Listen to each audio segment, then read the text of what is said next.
Hi friends, welcome to our channel. Brahmamudi serial next ఎపిసోడ్లో ఏం జరగబోతోందో ఈ వీడియోలో చూసి తెలుసుకుందాం. తాను తీసిన గోతులో తానే పడ్డ అనామిక అసలేం జరిగింది అని తెలుసుకోవడానికి ఈ వీడియోని స్కిప్ చేయకుండా ఎండ్ వరకు చూసేయండి. రాజ్ కావ్యని ఇంటికి తీసుకొచ్చిన తరువాత కావ్యని నిలదీస్తూ ఉంటాడు. రాజ్ ఎంత చెప్పినా సరే కావ్య రాజ్ మాట వినదు. నేను ఎలాగైనా సరే అసలు నిజం బయట పెడతాను, మాయని తీసుకొని వచ్చి అత్తయ్య గారి ముందు నిలబెట్టి అసలు నిజమేంటో బయట పెడతాను అని అంటుంది. అప్పుడు రాజ్, ఇప్పుడు ఎలా చేస్తానని వెళ్ళే ఇంతటి ప్రమాదం నుంచి బయటపడ్డావు. అప్పు చూసి ఉండకపోయి ఉంటే నువ్వు అసలు కిడ్నాప్ అయ్యావని మాకెలా తెలిసేది? నేను రావడం కొంచెం లేట్ అయి ఉంటే ఆ కిడ్నాపర్ నిన్ను దుబాయ్కి పంపించేసేవాడు. ఎంతటి ప్రమాదం తప్పిందో అర్థమవుతుందా నీకు? అసలు మాట వినవేంటి కళావతి? ఇంకొకసారి నువ్వు ఎక్కడికి ఒంటరిగా వెళ్ళడానికి వీలు లేదు అని అంటాడు. అప్పుడు కావ్య, అలాగైతే మీరు కూడా నాతో తోడుగా రండి అని అంటుంది. అప్పుడు రాజ్, నువ్వు అలా చేయడానికే ఒప్పుకోవట్లేదు. నేను తోడుగా వస్తానని ఎలా అనుకుంటున్నావు కళావతి? అది అస్సలు కుదరదు అని అంటాడు. అప్పుడు కావ్య, మరి నేను వెళ్ళి విచారించకపోవడం కూడా అస్సలు కుదరదు అని అంటుంది. అప్పుడు రాజ్, ఏమో నీ ఇష్టం, కానీ నువ్వు చేసే ఈ విచారణ వల్ల ఇంట్లో ఇంకా కొత్త సమస్యలు తలెత్తకూడదు అని అంటాడు.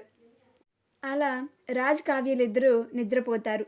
మరుసటి రోజు కావ్య పొద్దున్నే లేచి ఇల్లంతా చక్కబెడుతుంది. అనామిక కళ్యాణ్ పొద్దున్నే కవితలు రాస్తున్నాడు అని ఎలాగైనా సరే కళ్యాణ్ కవితలు రాయకుండా ఆపాలి అని ప్రయత్నిస్తూ ఉంటుంది.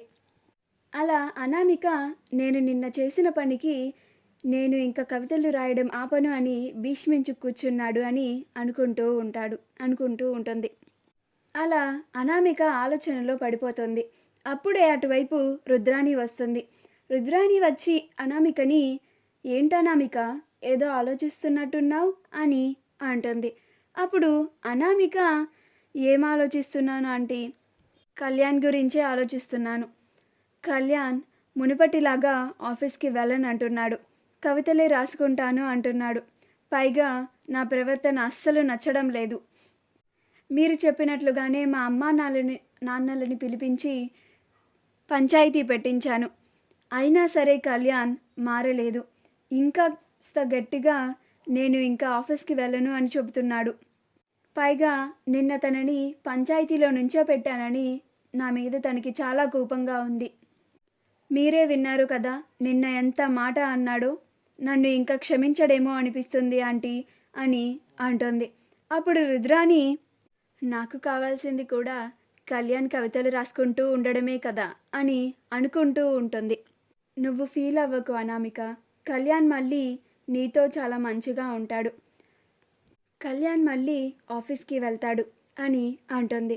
అప్పుడు అనామిక, ఎలా అలా అనుకోను ఆంటీ, కళ్యాణ్ నాతో మాట్లాడడానికే చాలా చిరాకుగా ఫీల్ అవుతున్నాడు. అలాంటిది నాకు ఇష్టమైన పనులు చేస్తాడని ఎలా అనుకోను? పైగా నాకు ఇష్టమైన పనులు అస్సలు చేయను అని చెప్పేశాడు అందరి ముందు అని బాధపడుతూ అంటుంది. అప్పుడు రుద్రాణి, కళ్యాణ్ అప్పుడు ఏదో కోపంలో అన్నాడు. నువ్వు మళ్ళీ తనతో ప్రేమగా ఉంటే కళ్యాణ్ మనసు కరిగిపోతుంది. మళ్ళీ నీతో ప్రేమగానే మాట్లాడతాడు అని అంటుంది. మా వీడియో కనుక మీకు నచ్చినట్లయితే లైక్ చేయండి, షేర్ చేయండి, మా ఛానల్ని సబ్స్క్రైబ్ చేసుకోండి. పక్కనే ఉన్న బెల్ ఐకాన్ని క్లిక్ చేయడం మాత్రం మర్చిపోకండి.